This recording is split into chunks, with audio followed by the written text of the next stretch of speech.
Yes, my dudes. I'm Alex, and thanks for checking out another video. Today, we're going to be breaking down a track called Lots for Nothing with Justin Brown on drums. To be honest, I'm not 100% sure how to pronounce the band name. It's something like NYEUSI. If anybody knows, let me know down in the comments. Anyway, out to David Himmel for the recommendation for this one. This tune is absolutely mental, mate. So today, we're going to do more of a time signature breakdown rather than learning the groove note for note, because the live version and the album version are played totally differently anyway, but the form is what's important. So I reckon let's check out a quick clip of the tune being played live, and then we'll have a little chat about it.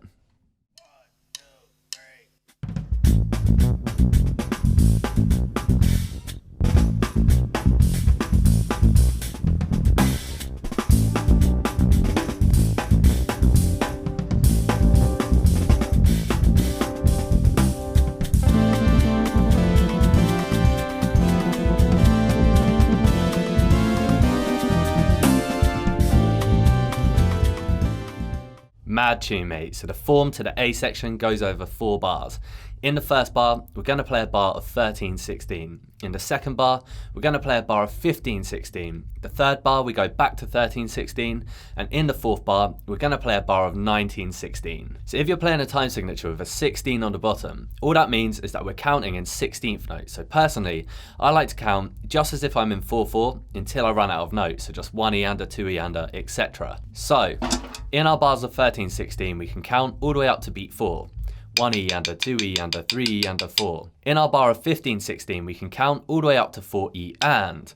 1 E-ander, 2 E-ander, 3 E-ander, 4 E-and. And in our bar of 19/16, well, we've already got 16 16th notes in a bar of 4/4, so we can just tag 3 extra 16th notes onto the end. Personally, I just like to count that 5 E-and. 1 E-ander, 2 E-ander, 3 E-ander, 4 E-ander, 5 E-and. So all together, we're going to count our form 1 E-ander, 2 E-ander, 3 E-ander, 4, 1 E-ander, 2 E-ander, 3 E-ander, 4 E-and, 1 E-ander, 2 E-ander, 3 E-ander, 4, 1 E-ander, 2 E-ander, 3 E-ander, 4 E-ander, 5 E-and. And then the whole form repeats. So the first thing we're going to do is we're just going to play a single stroke roll on the snare drum, keeping to this form. The only difference is the last 3 notes of each bar, we're going to turn into a right, left, left, just so that we can start the next bar with our right stick. I'll also accent every start of the bar so that it's super clear to hear. Now counting in these time signatures is a bit mad, so what I'm going to do is I'm going to play the last 3 notes of our bar of 19/16 to lead into the first note of our exercise, and I'll do that for everything that we play today. Let's give it a go, my dudes.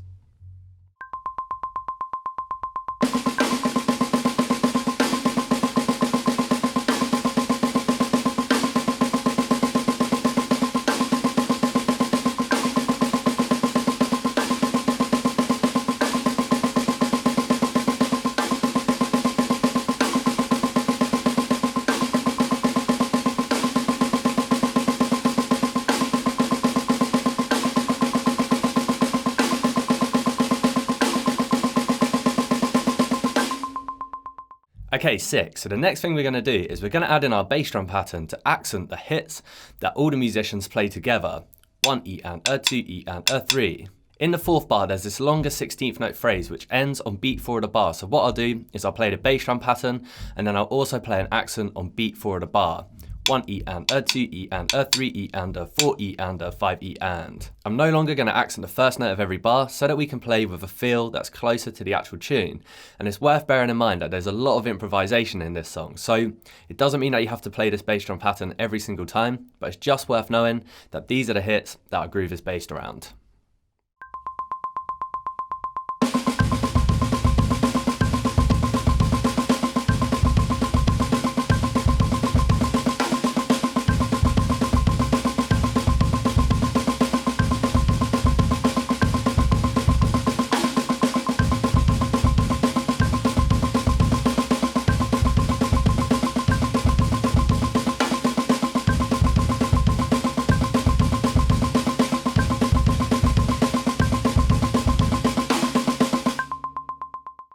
So something I noticed that for me personally made it a lot easier to internalize is that in our bar of 13/16, from the last bass drum we played on beat 3 of the bar until the end of the bar, we've got a cheeky group of 5.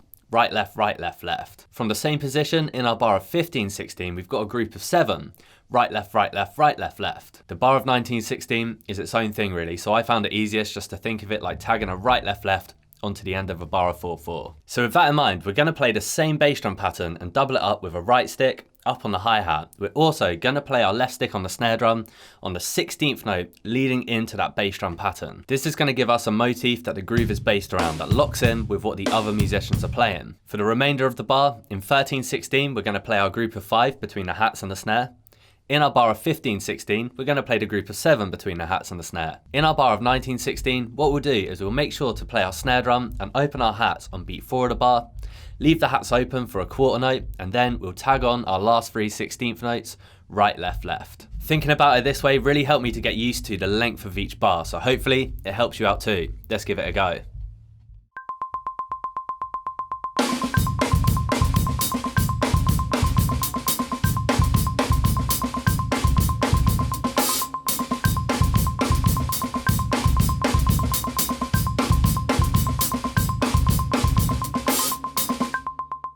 Okay, so keep that rough kind of phrasing in mind, and let's check out the notation for the first 4 bars that Justin Brown played in that live version we checked out earlier. Quick disclaimer, this one's pretty close, but it might not be 100% note for note, but in my opinion, that's less important because what we want to be able to do is improvise around this form rather than learning exactly what Justin Brown played. So I'm just going to play what I've written out for you twice, but some quick areas of interest are check out how in our bars of 13/16, we're going to play those last 5 16th notes. In our bar of 15/16, there's a bit more space left, and in our bar of 19/16, can you see how there's a 16th note fill that leads into and finishes on the downbeat of 4? Of course you can learn this note for note if you want to, but in my opinion it's going to be way more beneficial to pick out some of the concepts so that you can improvise them when you have a go yourself. Let's check it out.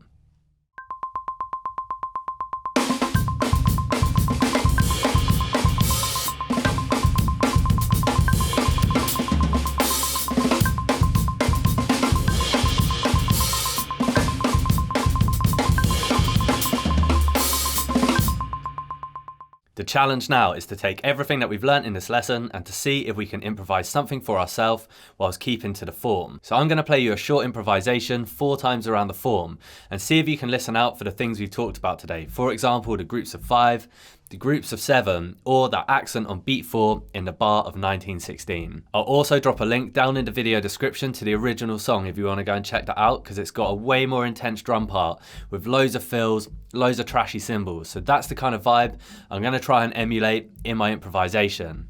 Here we go.